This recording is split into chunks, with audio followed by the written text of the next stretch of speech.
All right. So Munya, here we have it.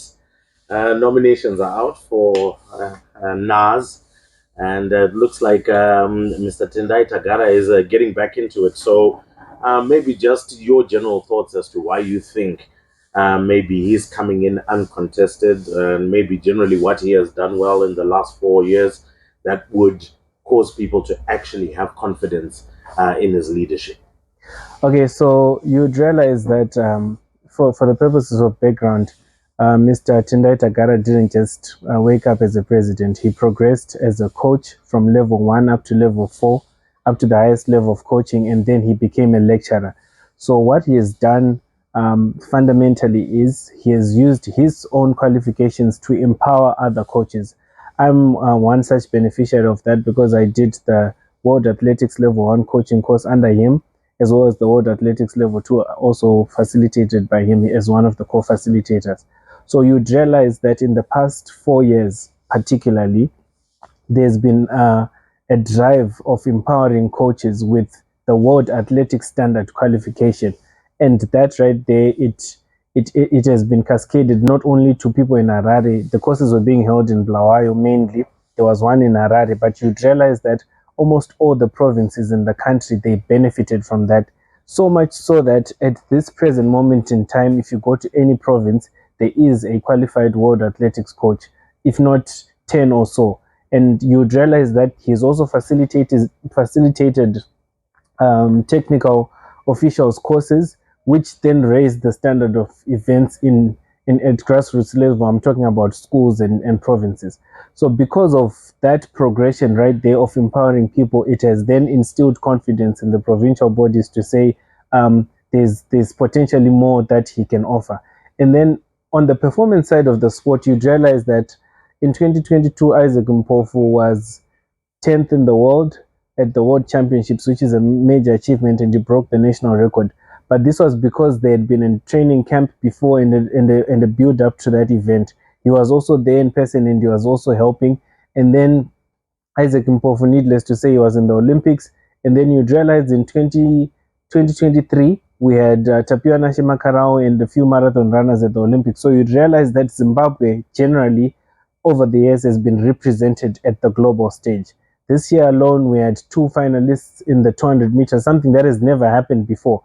And the key decision that Mr. Tendai Tagara did was, instead of getting a local coach to travel with the team, he then empowered the coach for Tapio Nashimakarao, Henry Tabari. So he was the one who was the manager, as well as Ken Anden was also there for Makanaga Charamba. And so we then had those results.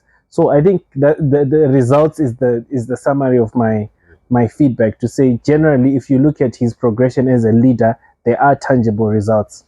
All right, and obviously there'll be many questions already. He's gone through 12 years, we'll be going through for another four, which in total will take him to 16 years. Does this also inspire confidence from an outside view that there's actually any growth in terms of maybe administrators that would also want to challenge for the top post? Because some would believe that a healthy organization is one where there's competition breeding inside.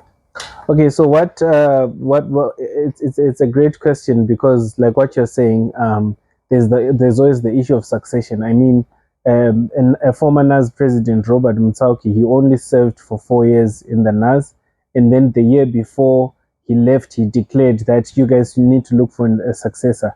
And then there was Joseph Mgwaru, who had quite a long stint as well. But what you'd realize is that back in the day, the NAAZ constitution wasn't strict about terms of office. So in 2022, under Tagara's leadership, you'd see that the constitution was amended, that every executive member in a particular post can only serve for 2 terms. So that in itself entails that himself is prepared to leave, and beyond that, there's some sort of rectification, for lack of a better word, where the maximum one can do as a president is 8 years, should they be re-elected. So I think there's already been some rectification on that issue, with the mindset that eventually we need a proper succession plan for athletics. All right, so let's obviously get into this term. In the next 4 years, what are maybe some of the areas that you would want Tendai Tagara to address in terms of athletics, in terms of the growth of the sport, continual growth of the sport? What would, well, not just the sport, but many other disciplines within athletics, what would you like to see him address? Okay, so again, coming back to the first question about why the re-election, there's already plans in motion for the World Relays in 2025, which leads to the World Championships in 2025. So what has already been done was there was a coaches review meeting of the Olympic cycle, and already there's a plan in place in terms of how local athletes are going to be camped and how athletes that are abroad are going to be camped in order for Zimbabwe to continually be represented at that stage. So for me, that move of trying to incorporate local-based athletes, albeit the shortages of facilities and everything, is a move that is an expectation for me, because I believe that some sports people locally will never have the chance to travel abroad, but while you're based locally, you should get an equal opportunity for your talent to be recognized. So I think that in itself has been done. But I also believe that it's important to have more events, more athletics events, like, I mean, an athletics league, potentially under a club system, where, like, in football, how we follow a log standing and everything, because that would then bring excitement from the general public, which attracts corporate sponsorship, which ultimately benefits the athletes. So when I say the athletes here, I'm particularly concerned about that athlete who is deep down in the rural areas and all they have is their talent. So there's also the need to create more events which then serve as a platform for them to be recognized by clubs, by companies potentially. So for me, that would be the main issue. And the coaching and technical officiating has been done at length. So maybe there may be a need to now invest in administrative courses, because borrowing from the 12 years that he has been a leader, I'm sure now he's in a position to even draft his own course on administration in athletics, which he can collaborate with other people, and then that can then take his legacy forward, as it were. Right, and obviously, I mean, finally, just taking a look at it, there are some serious challenges within athletics in Zimbabwe. First and foremost, we do not have an official World Athletics recognized track that we have here in Zimbabwe. So obviously, you were talking about events from a local perspective, but also regional and international events would do a world of good for our athletes and higher levels of exposure. Electronic timing system, these have been discussions as well that have been had for the longest time, that are we properly timing our athletes? Others from a glance would look like as if he's running 10 seconds and below, but when we really then put them under the cosh and under a proper electronic timing system, maybe they're running 10.31, 10 point whatever, and things like that. So how best do you think that he can be able to address this? Is this within his reach, or is it something that maybe he hasn't thought about too much? Okay, so certainly it's something he has thought about. Why I say so is because this year particularly, when we then had the National Athletics Championships Interprovincial Championships in Bulawayo, we had the electronic timing system functioning. What we do not have in the country, so in athletics, there's a standard track and a certified track.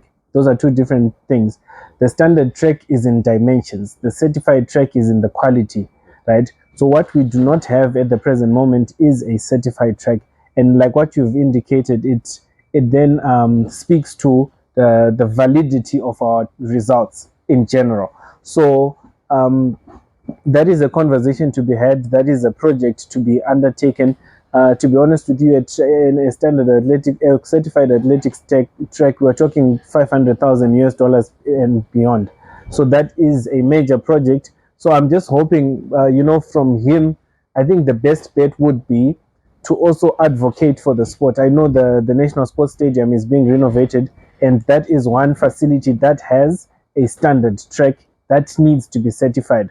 So we can then start having that conversation from him as the person at the home of athletics, through the SRC, and then ultimately to the Ministry of Sport, to say, while all these renovations are being done for the National Sports Stadium for soccer, we might as well then incorporate athletics, which is a sport that has done so well for the country. And mind you, if we have that gesture from the ministry where they ensure that the track is certified and there is a functional updated electronic timing system, Zimbabwe will then be in a position to host regional and international events. I mean, Botswana, who are our neighbors, are now hosting an event of a World Athletics Continental Tour Gold, where they've invited athletes like Shakari Richardson. I was there last year. So, as a country, for us, my belief, biased as it may be, is that athletics is our quick win in terms of putting the country on the global stage. Because unlike many other sporting disciplines, in athletics, we just need one certified track, one functional electronic timing system. With the facility at the National Sports Stadium, all the core room and everything is done. The warm-up track is there as the B Arena. So this is our quick win, and for him, maybe the major deal is to advocate as much as possible, which I think has already started. But you know how these things are; it's a process, and as well, athletics is a sport that is yet to be appreciated as much as it should be in the country at large. So those factors then come into play, but there is some work being done.